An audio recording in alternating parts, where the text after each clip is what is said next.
Hi guys, and welcome to my review of Doctor Who Twice Upon a Time. Before I go any further, I should say spoilers ahead as well. That's quite important.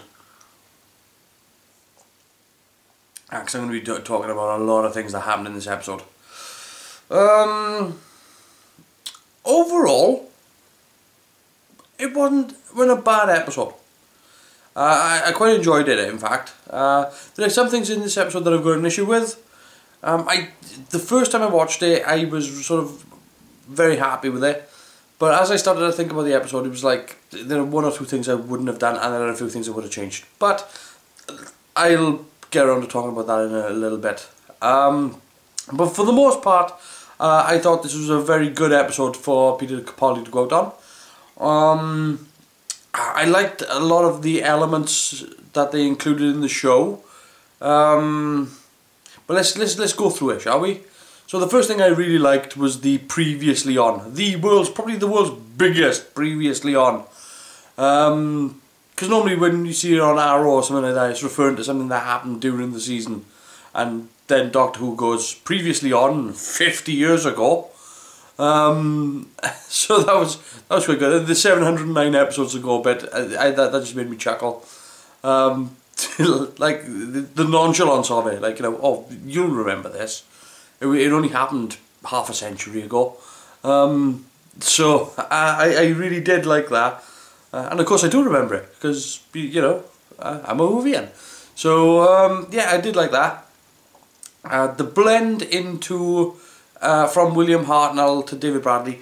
Do you know, it's funny because it is really nice.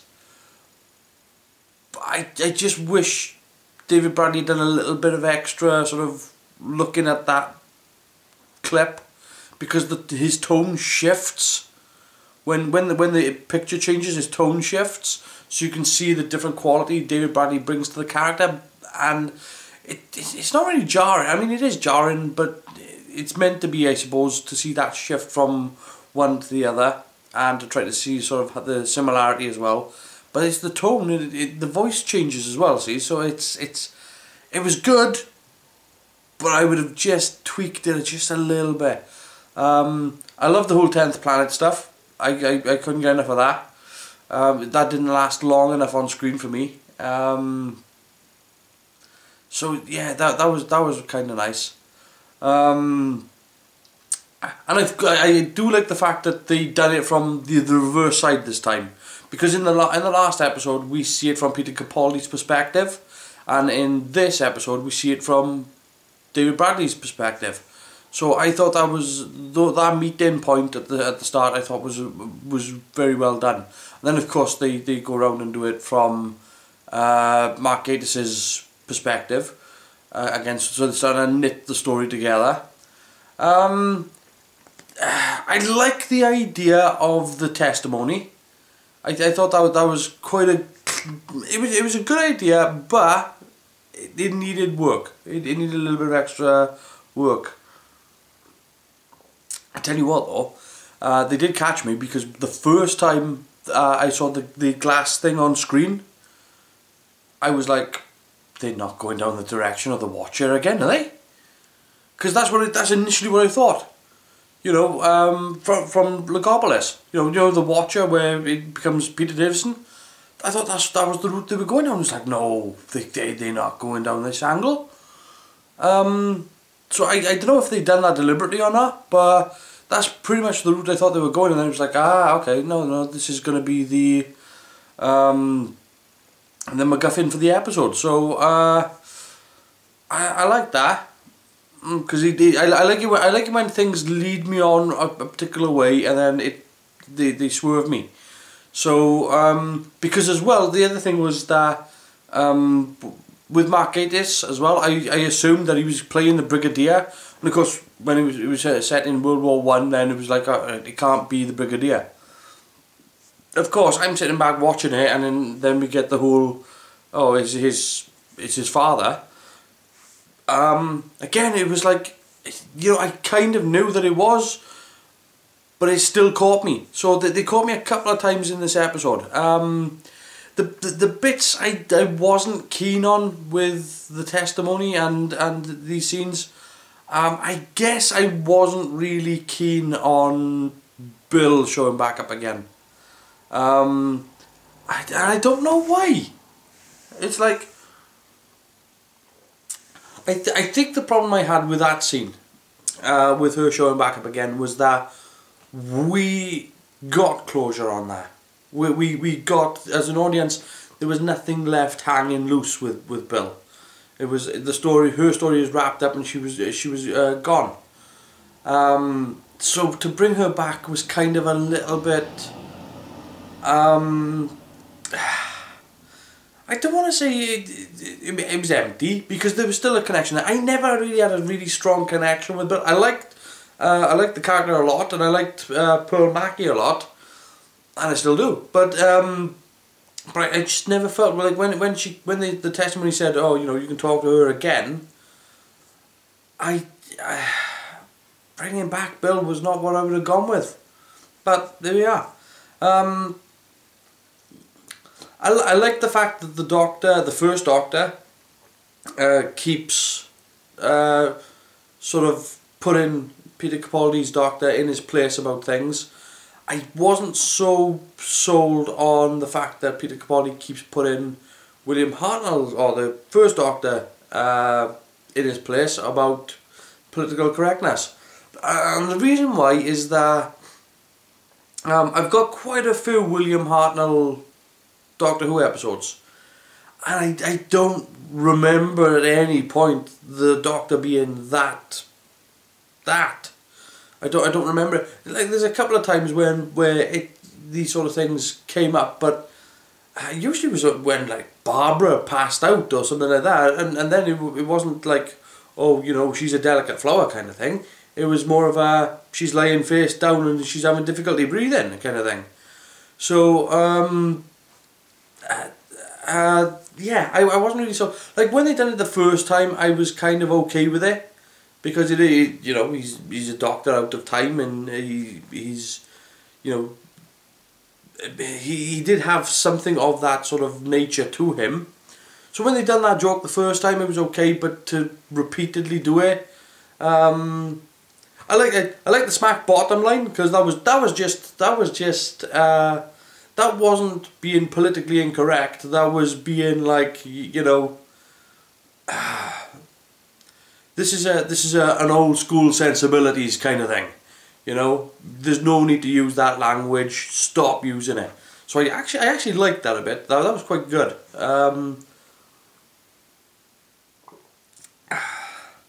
I like the fact that this episode really didn't have a bad guy. Because it's not very often that happens, that it's just a situation. And when it does happen, when that happens, where there's not a bad guy and it is just a situation that you're in, I find those to be sort of they tend to be kind of my main favourite episodes of Doctor Who, because Doctor Who shouldn't always be about fighting the bad guy. It shouldn't always be a bad guy of the week. It should be about exploring and seeing new things and exploring the ideas and so on. So anytime that happens, I'm very pleased about it. I'm glad that this wasn't a bad guy episode. It's not what I would have done, but again, that's something else. But I still felt it was a good episode for Peter Capaldi to go out on. Also, I like the fact that we got to see the inside of the first TARDIS again. I love that console room, I always have. The first Doctor's console, it's probably my favourite console. I understand the controls are a little clunky and all this, but that never bothered me. It always looked so good. The console just always did look so good. So yeah, I did like seeing that. And of course, no, here's the thing, okay, the TARDIS box that David Bradley uses, it isn't a replica of the one that William Hartnell uses. I'm sorry, I know there's a lot of people who this probably doesn't bother, this doesn't get under, but it's actually closer to the John Pertwee box than it is the William Hartnell box. And again, he was missing the white frames, the window frames, which William Hartnell's box had, even in 10th Planet, by the way. So so that was kind of odd that they would make that sort of oversight. But you know, these are small things. The World War I setting I thought was good. So yeah, there's plenty to like in this episode. I wasn't keen on bringing back Rusty, because I didn't like that episode to begin with. So I thought that was a shit idea for an episode. I really didn't like Into the Dalek. It was just not a good... It was an idea based off an idea for a video game. No. But there we are. You know, there you go. There's at least they've got continuity inside the show. So there's that.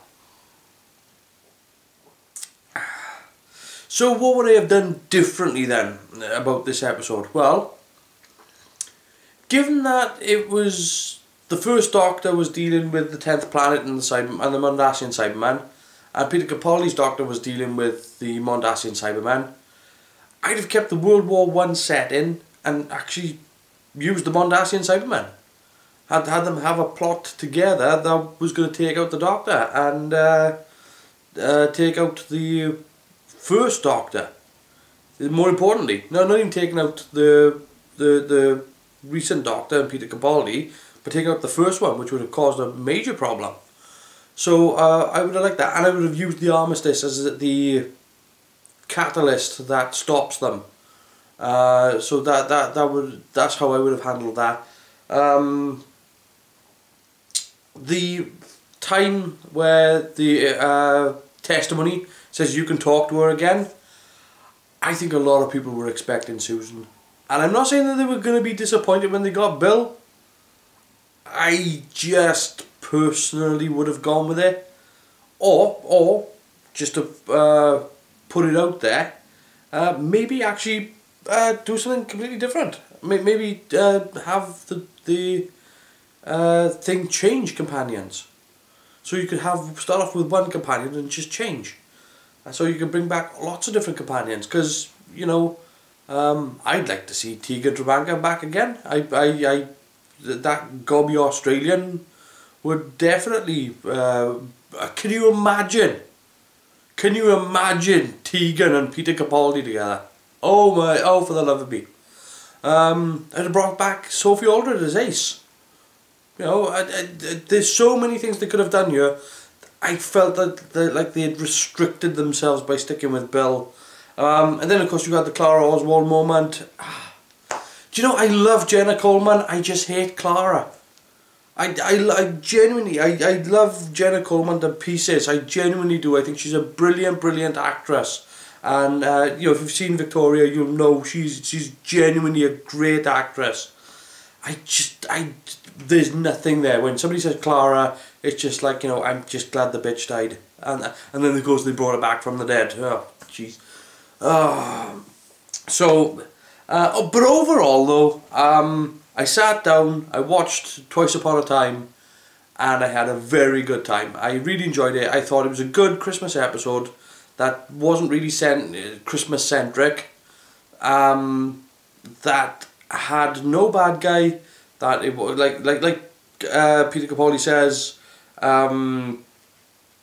it's not an evil plan. I don't know what to do, and I like the fact that he was confused by that. Like, he was like, what do I do when these people are doing something actually nice? That I'm not the only one, and it's good that I'm not the only one out in the universe that's doing something nice. So I like that. Let's talk about the regeneration.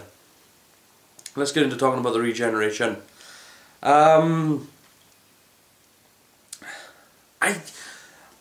I feel like with the regeneration now, it's time to do something different. Because I do get it, I do understand. Look, when it comes to regeneration, the energy discharges have got bigger and bigger and bigger. Okay, Matt Smith's was probably the biggest one. And it's kind of like his body is getting old and it can no longer contain the energy, and he goes into critical mass, and he just melts down, and it's just this huge explosion of energy. And the older he gets, the longer he's lived, the more energy there is. It's a bigger eruption. Now this is a new cycle, and it's still extremely powerful, but it's different somehow. Because I don't know if you noticed, they were like proton streams from a Ghostbusters proton pack, as opposed to this sort of discharge of energy. And if you look at sort of the 7 into 8, then 9 into 10, and then 10 into 11, you can see the incrementations of these regenerations getting more and more powerful. And it leaves the TARDIS, quite honestly, it leaves the TARDIS destroyed. But I think it's time to do something different now. I think it's time to stop blowing up the TARDIS every single time you go have a new Doctor. I get why they did it, but we've seen this before, right? It's not new. Like, the Doctor could have gone somewhere, landed the TARDIS, and just walked out. And I guess the other thing that happens as well is that, for the most part, when the Doctor would regenerate before, is that he would do it as his body had just experienced critical trauma, as opposed to what he does recently, which is hold on for as long as possible, which is making the energy pop when it expels. The fact that we see the blend between Peter and Jodie, and then Jodie with her very northern accent with the "oh brilliant," terrible impression, terrible impression. That was awful. But the fact that we see that, and then she falls out of the box. You see, I get my feeling about this is that I think Chibnall wants to separate the Doctor from the TARDIS, and I can perfectly understand why, because I would do exactly that. No sonic screwdriver, no sonic glasses, no TARDIS. Why? Because you then start off with just the Doctor and the Doctor's wits. But this is, I don't think, I think this is going to be what he's going to do here. And I've heard somebody say before as well that Chibnall is going to go for a seasonal arc story like what they do with Netflix series. I think that might be a bad idea. And I think it might be a bad idea because I think the Netflix series seasonal arc stories that they do, I think they only work if they're under a particular length, and I think they only work because you can binge view them. And as a series story, that worries me. That genuinely worries me. I can see why you would do it, but I think I'd rather see double episodes. I think I'd rather see 5 2-parters, because we don't know that she's only got a limited run.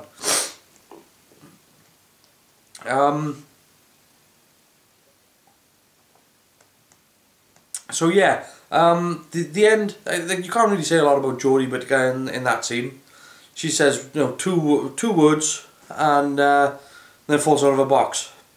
I thought it was a good enough regeneration though, but again, I felt that the speech was a little bit like the Doctor's kind of a bit full of himself here, and he was saying stuff that we really didn't need to know. Some of it was nice, but it should have been more concise. It should have been. He could have left it at always tried to be. What was it? Always try to be kind and never fail to be whatever. He could have left it at that, and that would have been enough. He didn't have to go into never eat pears and all that sort of nonsense, and only kids can know your name, and that's where he was starting to blow smoke up his own ass. But overall, though, I'm gonna say I did thoroughly like this episode in many ways. Even though I've got problems with it, and even though there are problems throughout this episode, spattered here and there, it was a very fun, pleasant watch, and it made my Christmas. So there we are. And I'm gonna finish off by saying, hello, Doctor. I'm so very pleased to meet you. Cheers.